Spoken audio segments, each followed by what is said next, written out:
एक राजा था जिसका नाम रामधन था। उनके जीवन में सभी सुख थे। राज्य का काम काज भी ऐशो आराम से चल रहा था। राजा के नैतिक गुणों के कारण प्रजा भी बहुत प्रसन्न थी और जिस राज्य में प्रजा खुश रहती है वहाँ की आर्थिक व्यवस्था भी दुरुस्त होती है। इस प्रकार हर क्षेत्र में राज्य का प्रवाह अच्छा था। इतने सुखों के बाद भी राजा दुखी था क्योंकि उसकी कोई संतान नहीं थी। यह गम राजा को अंदर ही अंदर सताता रहता था। प्रजा को भी इस बात का बहुत दुख था। वर्षों के बाद राजा की यह मुराद पूरी हुई और उसे एक पुत्र की प्राप्ति हुई। पूरे नगर में कई दिनों तक जश्न मना। नागरिकों को राजमहल में दावत दी गई। राजा की इस खुशी में प्रजा भी झूम रही थी। समय बीतता जा रहा था। राजकुमार का नाम नंदन सिंह रखा गया। पूजा पाठ एवं इंतजार के बाद राजा को संतान प्राप्त हुई थी, इसीलिए उसे बड़े लाड प्यार से रखा जाता था। लेकिन अति किसी बात की भी अच्छी नहीं होती। अधिक लाड ने नंदन सिंह को बिगाड़ दिया था। बचपन में तो नंदन की सभी बातें दिल को लुभाती थी, पर बड़े होते होते यही बातें बदतमीजी लगने लगती हैं। नंदन बहुत ज्यादा जिद्दी हो गया था। उसके मन में अहंकार आ गया था। वो चाहता था कि प्रजा सदैव उसकी जय जयकार करे, उसकी प्रशंसा करे। उसकी बात ना सुनने पर वह कोलाहल मचा देता था। बेचारे सैनिकों को तो वो पैर की जूती ही समझता था। आए दिन उसका प्रकोप प्रजा पर उतरने लगा था। वो खुद को भगवान के समान पूजता देखना चाहता था। आयु तो बहुत कम थी, लेकिन अहम कई गुना बढ़ चुका था। नंदन के इस व्यवहार से सभी बहुत दुखी थे। प्रजा आए दिन दरबार में नंदन की शिकायत लेकर आती थी, जिसके कारण राजा का सिर लज्जा से झुक जाता था।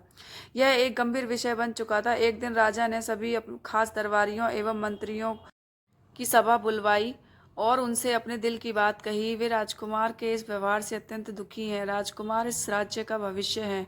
अगर उनका व्यवहार यही रहा तो राज्य की खुशहाली चंद दिनों में ही जाती रहेगी। दरबारी राजा को सांत्वना देते हैं और कहते हैं कि आप हिम्मत रखें, वरना प्रजा निसहाय हो जाएगी। मंत्री ने सुझाव दिया कि राजकुमार को एक उचित मार्गदर्शन एवं सामान्य जीवन के अनुभव की जरूरत है। आप उन्हें गुरु राधागुप्त के आश्रम भेज दीजिए। सुना है वहां से जानवर भी इंसान बनकर निकलता है।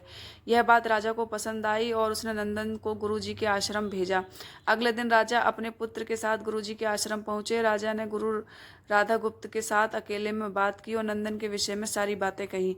गुरुजी ने राजा को आश्वासन दिया कि वे जब अपने पुत्र से मिलेंगे तब उन्हें गर्व महसूस होगा। गुरुजी के ऐसे शब्द सुनकर राजा को शांति महसूस हुई और वे सहर्ष अपने पुत्र को आश्रम में छोड़कर राजमहल लौट गए। अगले दिन सुबह गुरु के खास चेले द्वारा नंदन को भिक्षा मांगकर खाने को कहा गया, जिससे सुनकर नंदन ने साफ इनकार कर दिया। चेले ने उसे कह दिया कि अगर पेट भरना है तो भिक्षा मांगनी होगी और भिक्षा का समय शाम तक ही है, अन्यथा भूखा रहना पड़ेगा।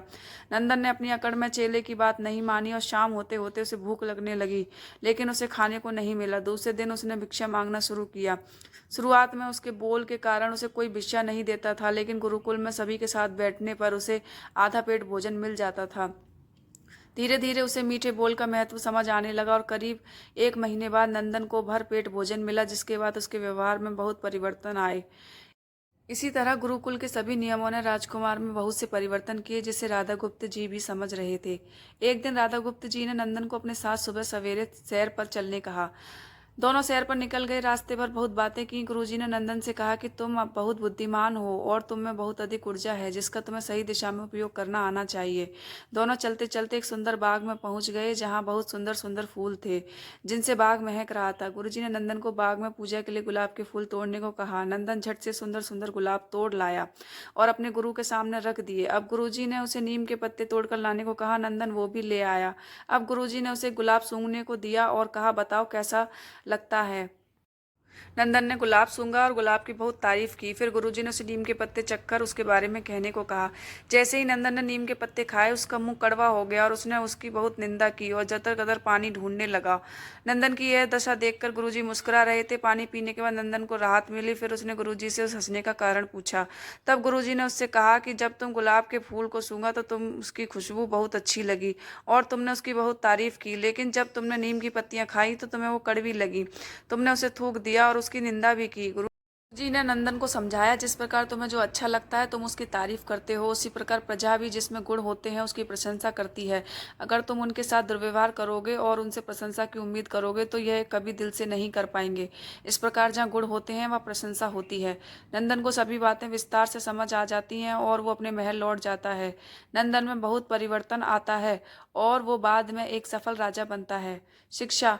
गुरु की सीख ने नंदन का जीवन ही बदल दिया। वो एक क्रूर राजकुमार से एक न्यायप्रिय दयालु राजा बन गया।